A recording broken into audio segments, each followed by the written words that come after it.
Hi, so what I'm going to be talking about today is a couple of different companies that I've worked with. And one took a really slow approach to how it rolled out Agile. One took a bit of a quicker approach. So we're just going to take a look at those. First, I'll introduce myself real quick. So as you said, I'm Paul Wynia. I've worked full-time for a few companies, as well as had my own consulting firm working with a few companies. And this is just to say that although we'll be talking about two specific companies, I've had a lot of experience at a lot of different companies, usually at the larger scale. So why do some companies adopt that Agile mindset while other companies flounder and Agile becomes a dirty word? I think we've experienced that with companies that we've worked with. And the two companies that I'm going to be talking about specifically who have experienced both of those ends are Teradata, which is a content delivery company, secure content delivery, and another one that is database and analytics. So that's Teradata. As you can see, both these companies have been around a while, which is unusual in the digital space these days. So 50 years and 40 years respectively. And they're both global companies. Now, even though they're in different areas, they have a lot of similarities between them. They both host or put on-premises their databases. They have globally distributed teams. One was at about a 2-year cycle. One is about 18-month cycle when they began their Agile transformations. And that's part of why they wanted to begin their transformations, because they were facing a lot of disruptors in the industry, and those cycle times were just not working for them anymore. So they wanted to increase their rate of delivery, which, as we have seen from the Agile 2018 survey, that is why about 75% of teams go Agile. There's a lot of other reasons that also worked for both of these companies, but largely it was because they wanted to increase those delivery cycles. Now, why do projects hit the rocks or have some problems or become a dirty word? We know that for most of them, it's the culture. The culture just doesn't work with Agile or a lot of the Agile mindset. And although that number has gone down recently, it's still a big problem with a lot of those companies. So how many people have seen the culture iceberg before? All right, most of you, so I won't go too much into that.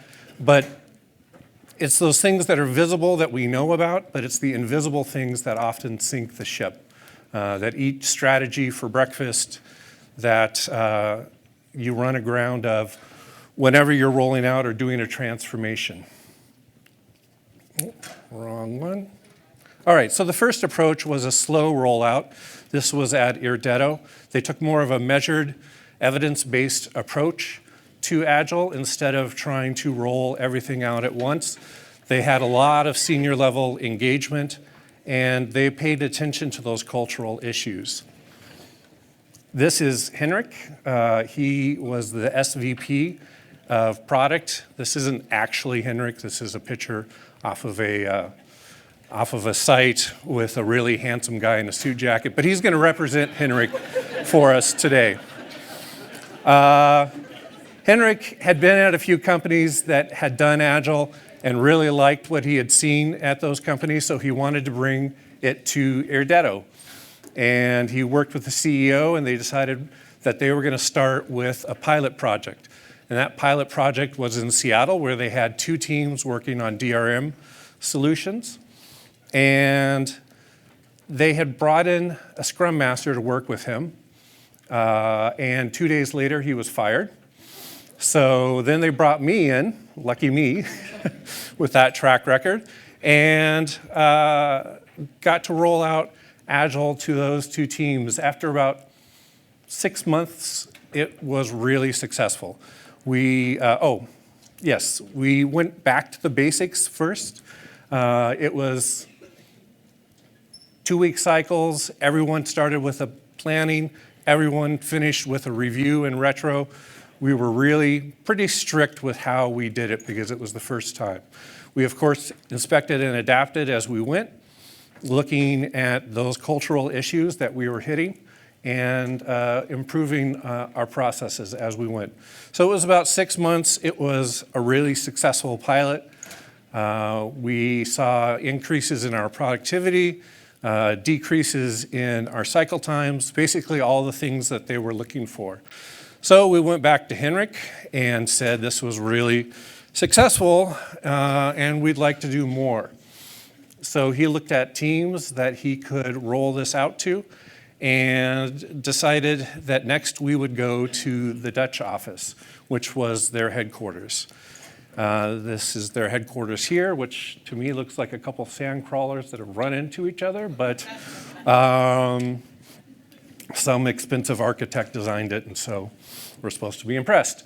Anyways, they had about 25 to 30 engineering teams there at their Dutch headquarters, and instead of rolling it out again to everyone, we decided to once again take the pilot project approach, rolled it out to a single product of about 5 or 6 teams, somewhere in there. And again, after 6 months, it was really successful, and we had started to roll it out to some other teams. I probably spent 3 or 4 months on the ground working with those teams, building up a community of practice, identifying scrum masters, identifying product owners, all those kinds of things that helped make it successful. So after about 6 months of increases in productivity, again, reductions in cycle time, all those things that we wanted to see, we moved on back to Henrik, who said he was happy once again with where we were. We were successful. He wanted to continue rolling it out. So this meant I got to travel around the world to some really nice places, to our Paris office, to our India offices, to Beijing, spending about 2 to 3 months with each of those teams to roll it out slowly within those offices. I even got to go to Minnesota, of all the exotic places. How many people here are from Minnesota? We have a few. I'm not knocking Minnesota. Anyone here from Mankato? You heard that laugh. So that kind of indicates what Mankato is like. So I wasn't in the Twin Cities, I was in Mankato, Minnesota. So not quite as fun as Paris, or nearly as exotic. So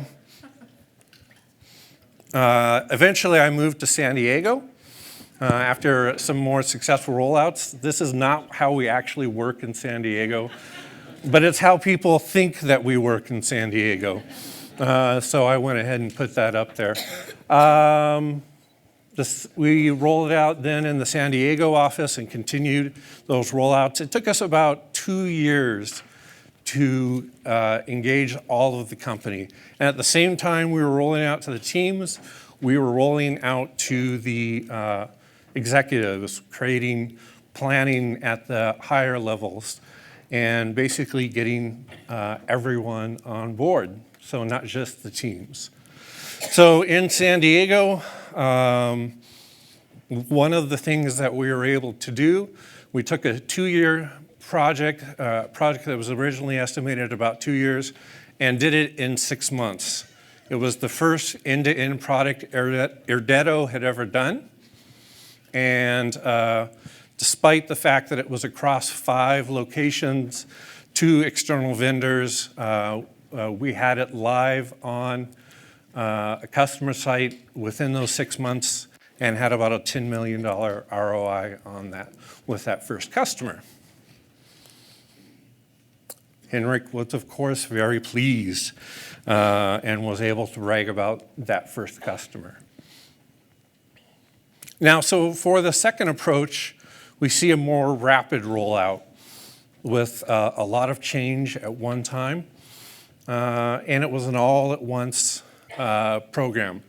Kind of along the lines of SAFe, not knocking SAFe for anyone who's in that kind of environment. We're rolling out a lot of SAFe things now at that company, but often in SAFe you see those all-at-once rollouts that are a little bit tougher, in my opinion, on teams. So back in San Diego, I went to work for a company called Teradata.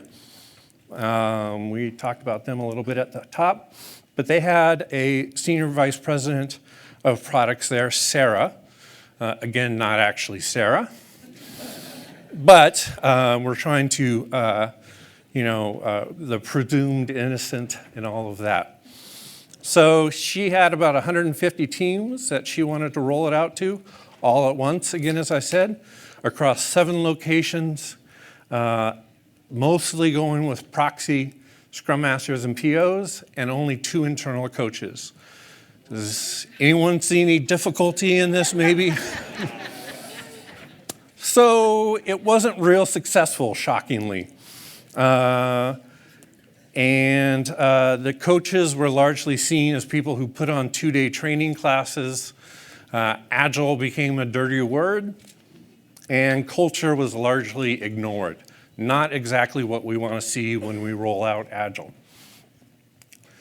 In addition to that, we did, or not me, I wasn't there yet, but the 2 Agile coaches who were there ran a maturity model assessment, not the one that's out there, I promise, because this one gave scores to each of the teams. So one team would be a 4.2, one team would be a 3-something, another team might be a 2.64. So what does that tell you about how that team is doing? Does it actually give you any kind of information? There's no real information in that. The only information was to the managers, wow, Team B is really a problem. We need to get on top of Team B and make sure they're more agile. And I came on as this survey was finishing and they were giving out the scores. And one of the first things I was asked to do was to get a 10 to 20% increase in all of the teams over the next year. What does that mean? What kind of Agile is that? No one was really clear on what kind of practices they wanted to see. They just wanted to see a 20% increase. So instead of going up and up like we'd seen previously, this one kind of flatlined. The teams weren't happy, leadership wasn't happy, nothing was going the way they expected. We saw a few increases in or reductions in product cycle, but still nothing that they expected. So I came in about 2 years into the transformation. I brought a few techniques in with me, some big room planning, some targeted training, some more intense coaching. We got up to about 6 coaches still across 150 teams, so we're still not quite there. We've got 25 Scrum Masters for those 150 teams. So we're still a little ways away from where we want to be. But we've also begun doing some leadership coaching and focusing more on business agility. Because what, of course, they said when they started the transformation is you need to be agile to the teams. We need you to be agile. You must go agile. Has anyone ever heard that for their teams before? Just a few people? Yeah, that doesn't really work. So now we're looking at a more holistic systems approach. We're running health checks again, but completely different health checks. One of our coaches, Zach Bonnecker, created a whole new health check for us. These are the team's rating rather than the coach's rating. There are no scores. There's no shared results, so the managers never actually see the results for the teams. And it's very much focused on how do the teams improve? What do they want? So now we're paying attention to their culture. Not demanding that they must improve in these ways, but what works for you and how do we get you healthy into a good place. We've also started a lighthouse project where we're taking 2 teams, running the project for about 3 months. We're dedicating coaches to them. We're doing direct Scrum Master mentoring, and we're getting the attention of senior leadership. Getting our VPs to show up to demos, getting them involved in the day-to-day activities of the team so that they know that VPs care, that the upper level cares, that the SVPs are engaged. So We're starting to see some success. Of course, we can't do with 150 teams 3 months for every 2. This is really to establish some of those practices. What are the best practices for Teradata? What works with that culture? And where do we need to go next? So fast versus slow. I think you kind of know what my conclusion is there and which way I advocate for. I'm not saying it's impossible to do a fast rollout, but if you do, make sure you have more than 2 coaches and just a couple of scrum masters. Really take a look at that culture and see how you're impacting the company that you're working with. There's that culture iceberg again. Don't take it head on is basically my message. That's not going to be successful. Take a little more time to inspect the culture and the things you're impacting and the things that you're doing.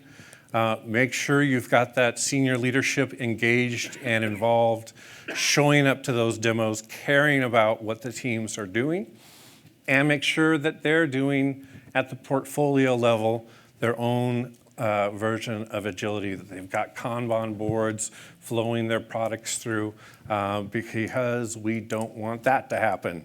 We don't want your agility to sink. Thank you, Laura. Love that laugh of yours. Is this the Titanic slide? Yeah, this is kind of the Titanic slide. We don't want the Titanic happening. We want you to have a successful rollout, successful transformation. So that's what I recommend, is to take a little slower, pay attention to the culture, use evidence-based approaches that you actually see are moving the needle. And that's it. Give you back some time.